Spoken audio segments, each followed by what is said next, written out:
স্বাগত। আজ আমি তৈরি করলাম হালকা একটু মুগ আর একটু মটর দিয়ে, কচু দিয়ে, মান কচু আর তেঁতুল দিয়ে টক ডাল।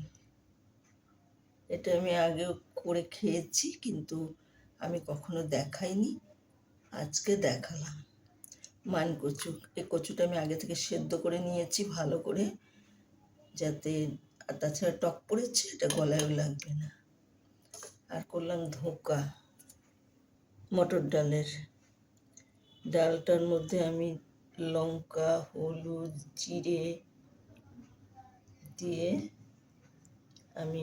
আজকে আমি মিক্সিতে করেছি। আমার মিক্সিটা এবার নতুন হয়েছে, এতদিন করতে পারিনি। মিক্সিটা আজকে আমি ফেটিয়ে নিয়েছি। ধোকাটা আমি বিভিন্ন রকম কেটেছি, কেউ চৌকো খেতে চায়, কেউ বরফি খেতে চায়, আমি ওই জন্য দু রকমেরই করেছি। আর গোটা গোটা আলু আমি সেদ্ধ করে এটা একটু ভেজে দিয়েছি। আর রান্না করেছি, জিরে ফোড়ন দিলাম, আলুটা একটু ভেজে নিলাম লঙ্কা হলুদ দিয়ে, ধোকাটাকে ভেজে নিলাম। এটা আমি কি করেছি, ডালটাকে আমি কড়াতে সামান্য একটু তেল দিয়ে ভালো করে কড়াটাতে মাখিয়ে আমি নেড়ে নিয়েছি।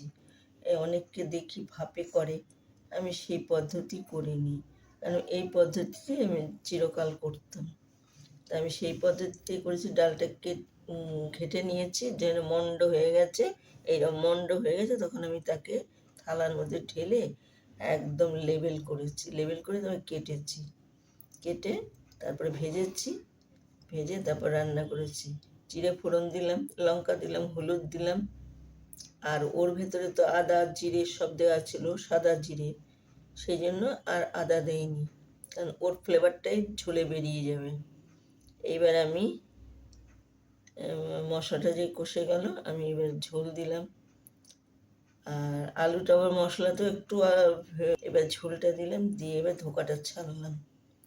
এবার দিলাম ভাজা জিরে ছড়িয়ে দিলাম, আর দিলাম গরম মশলা সানরাইজ নয়, এটা লবঙ্গ, এলাচ, দারচিনি বেটে আমি উপর দিয়ে ছড়িয়ে দিলাম।